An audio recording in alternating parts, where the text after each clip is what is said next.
High court की Lucknow bench पहुंचे BJP नेता गोरखनाथ बाबा मिल्कीपुर के लिए डाली गई याचिका वापस लेने पहुंचे हैं। याचिका वापस लेने से मिल्कीपुर चुनाव का रास्ता साफ हो जाएगा। 2022 विधानसभा चुनाव के बाद डाली गई थी याचिका, अवधेश प्रसाद के खिलाफ की गई थी याचिका, वापस लेने अब पहुंचे हैं। माननीय अवधेश प्रसाद जी ने जो जब विधानसभा चुनाव कोई भी लड़ता है तो नोटरी कराता है सारे कागजों का, तो जिस वकील साहब से उन्होंने कराया था नोटरी, वो 6 साल पहले उनका लाइसेंस निरस्त था।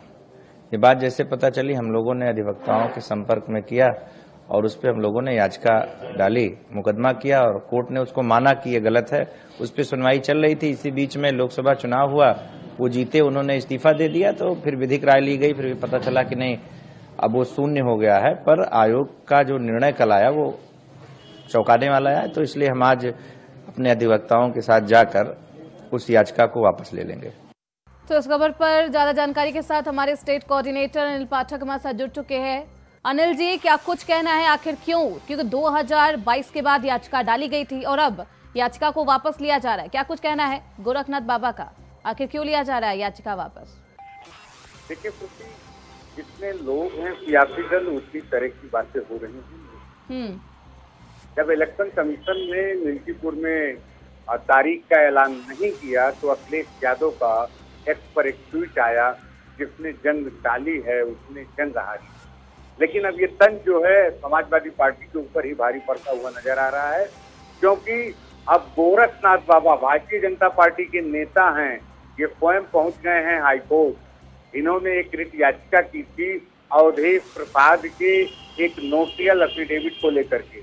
अब ये रिट वापस लेने के लिए हाईकोर्ट पहुंच चुके हैं और जैसा कि बताया जा रहा है कि ये रिट वापस ले लेंगे और मिल्कीपुर में जो बेंच फंसा है उसका रास्ता जो है वो साफ हो जाएगा। तो क्या अनिल जी 13 नवंबर को ही, क्योंकि अब याचिका वापस लेने पहुंच गए हैं बीजेपी के नेता, तो क्या 13 नवंबर को ही मिल्कीपुर सीट पर भी चुनाव किया जाएगा? देखिए, ये कह पाना अभी बड़ी जल्दबाजी होगी, क्योंकि ये फैसला जो है वो इलेक्शन कमीशन को लेना है। लेकिन इलेक्शन कमीशन ने किस आधार पर यहाँ पर नोटिफिकेशन नहीं किया है, उस पेज को खत्म करने की कोशिश की जा रही है।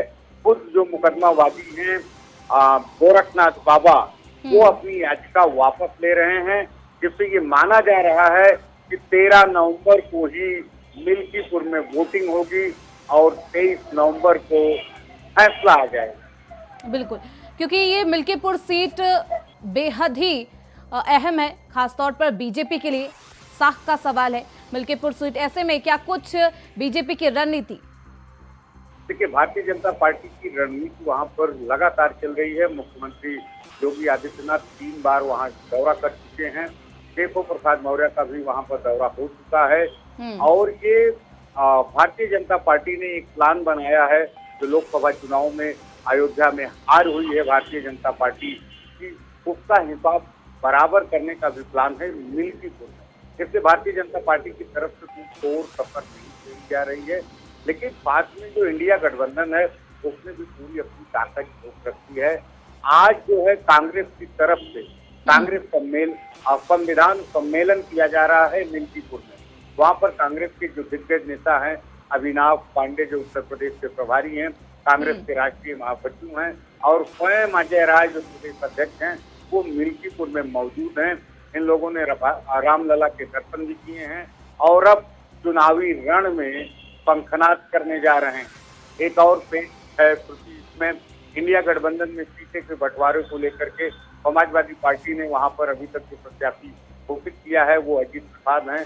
अवधेश प्रसाद जो सांसद हैं उनके बेटे हैं। बिल्कुल अनिल जी, क्योंकि समाजवादी पार्टी की तरफ से प्रत्याशी की घोषणा कर दी गई है, बीजेपी अभी तक नहीं की है और ऐसे में बीजेपी के लिए अयोध्या की मिल्कीपुर सीट बेहद अहम है।